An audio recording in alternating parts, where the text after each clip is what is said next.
Hi and welcome back to Bill's Cichlid Room. Well, as August draws to a close, it's time to do a quick update on what's been happening in the fish room during August.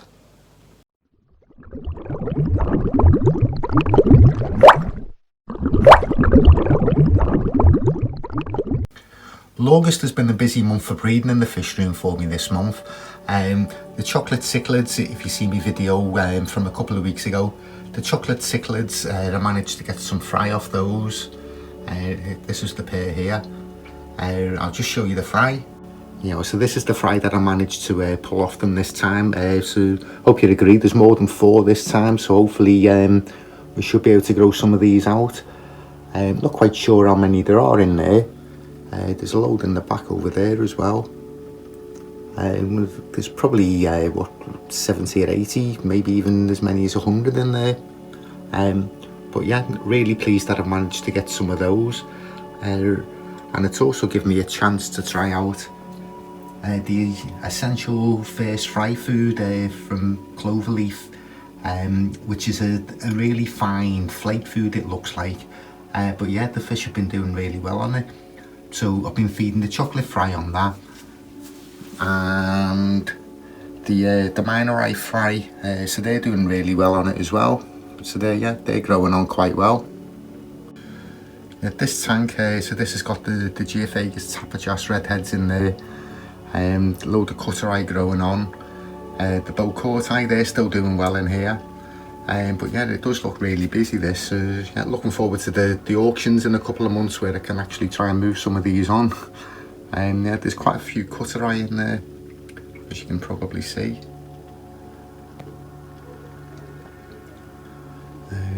There's the male Sajaka.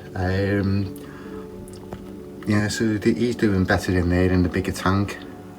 And the female that I did have for him is still in here, but I managed to get another female for him, which is this one here.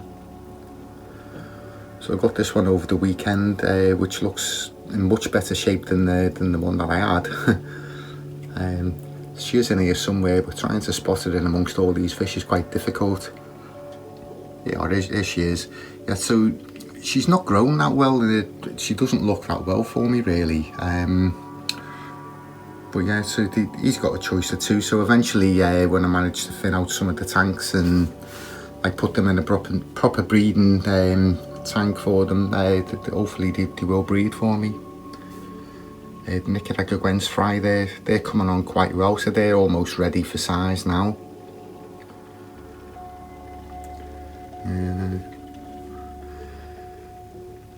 Yeah, this is the Amatelania Otafluvices. They've still not showed any signs of breeding, but again in this tank they won't do. But yeah, they are getting quite big now. So again, hopefully I'll put them in a separate tank before too long and try and get those to breed this time.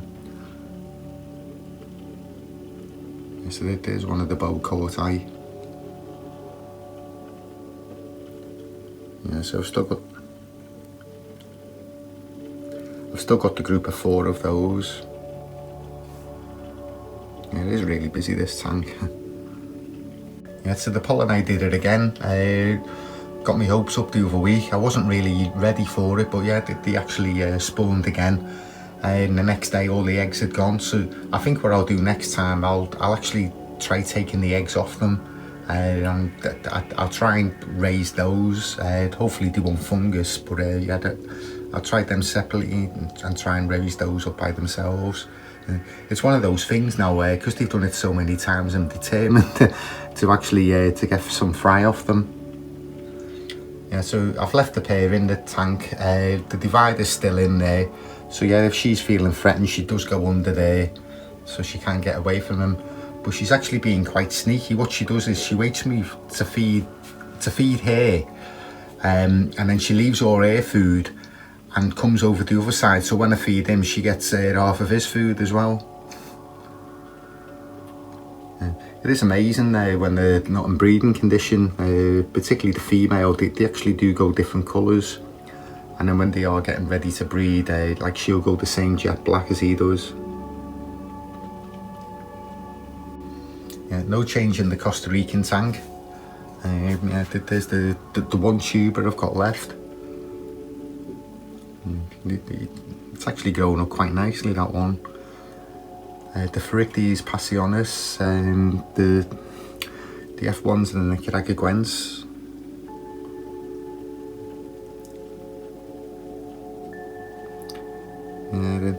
One day these ones will breed.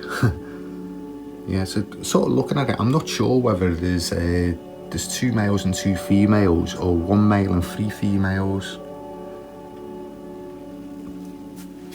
I suppose they've still got a little bit of growing to do, but yeah, I'm not sure.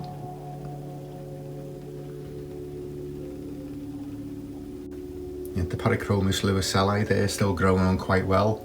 With the original rainbow cichlids and the Cuban cichlids, they're still in there doing quite well. He still likes his pot. I'm saying he. Yeah, he still likes his little pot.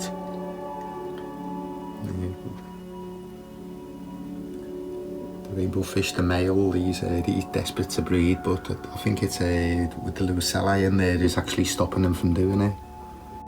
Yeah, so this is the tank that I'm calling the Texas tank. So I did put some of the grey fenestratus in there. So there's 6 of those. And the other thing that I did is I actually got some wood to try and do a bit more aquascaping in here. Put the wood in, and obviously it floated, so it's been sort of soaking in there for a few days now. So I've got a rock just weighing it down. So yeah, once it is saturated with water, I'll place it a little bit better and make it try and aquascape it a little bit more than it is at the moment. But yeah, it is still looking quite nice, this one. Now, I got some diver fish as well for the top half of the tank, some silver tip tetras. I don't know how they're going to get on with the Texas cichlids, but yeah, we'll see.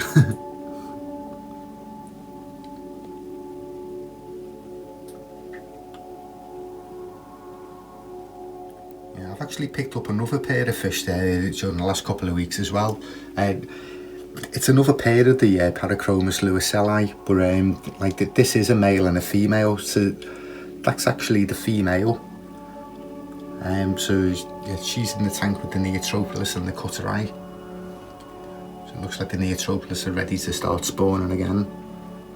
Yeah, so the female's all coloured up, so she's all ready and she's digging little lots of pits everywhere. There's still a couple of the youngsters left, but yeah, most of those have gone now.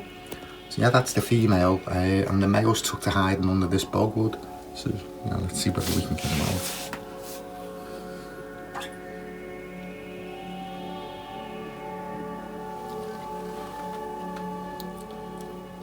Yeah, so he's quite a sizable male, this one. Well, I wouldn't say sizable, he's probably about 4 inches. Yeah, but all he's doing is hiding under.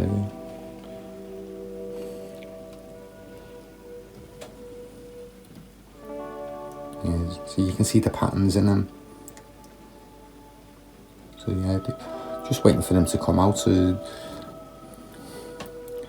as I say, the Cuteri have been spawning in here, and it looks like the Neotropilus are ready to start spawning. So yeah, whether or not he's feeling threatened, I'm not so sure. Yeah, it's like she was hiding for the first few days, but she's out and about now. So yeah, it's 2 weeks I've had them now.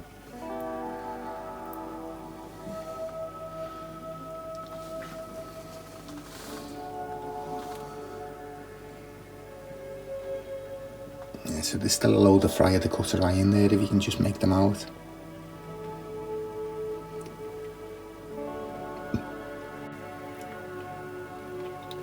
So the epistles, they're still in there growing on.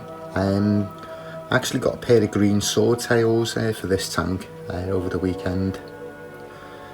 So I was hoping to get quite a few, like a small group, but believe it or not, I've actually been to 3 or 4 fish shops over the last few days, and this was the only pair of green swordtails that I could find. So yeah, I've put them in this tank. So what I'll hopefully do is feed them up over the next few weeks and try and breed my own. Yeah, see whether we can Yeah, the green swordtails are probably my favourite ones because they're the ones that look closest to the wild ones. Obviously the swordtails come from Mexico, so yeah, they do go well with the smaller Central American cichlids like your Cryptoeros. I know I've got them in with the Epistos, which are South American, but yeah, as I say, they're only small fish, these ones, so yeah, I'll grow them out for a couple of weeks. The tank next to it is the rainbow fish, the Skull Creek rainbow fish. I haven't done anything about spawning these yet. Yeah, but when I get round to it, I will probably do a video on it. But yeah, I'm just trying to feed them up at the moment, trying to get the females plump. So I'm pretty sure there is 2 males and 2 females. All it looks like at the moment is the spawning mops.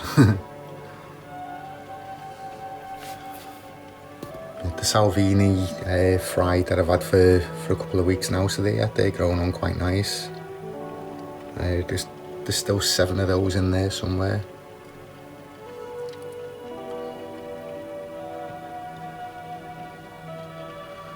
The pink Figia fenestratus, so yeah, they're doing alright. So yeah, I'm going to have to move these into the other tank before too long, because yeah, they're getting too big for the small one. And hopefully if the polleni go again, I'll need this small one to raise the eggs. Yeah, so a bit of bad news really on the Tomocichlia Asfraci, if you remember the videos I did last month. So last month I'd lost 2 of them from the group of 6 that I had, and the other 4 were starting to show signs of the same illness. So after the previous video that I put up, it was guys actually suggested that it was a disease called saddleback, which I believe is a blood infection. So once he told me that, I managed to get some medications in. I got the Escher 2000 and I had the tonic salts. So I actually moved like the 4 remaining ones into one of the small tanks and used it as a hospital tank. But unfortunately the Escher 2000 didn't do anything for them. So over like the course of the next 3 or 4 weeks, I actually lost 1 by 1. So yeah, unfortunately all 6 of the Tomocichlia Asfraci have died on me. So what I decided to do was to stock up on my medicine tablets. And I mean, I must admit, fish diseases, that they aren't my strong point. Fortunately, I don't suffer with them very often. And if I ever do have a problem, the first thing I do is actually seek advice on what to do. So anyway, what I've done is I've filled up my medicine cabinet. So I've not tried any of these yet, but I've got the clover leaf from Absolute Dewormer. So if I've got any problems with that, believe it or not, I couldn't actually read the label. So I got Rick from Predator Aquatics to actually write down the dilution rates for me. So yeah, that's the wormer. Yeah, the antibacterial treatment, again, the cloverleaf one.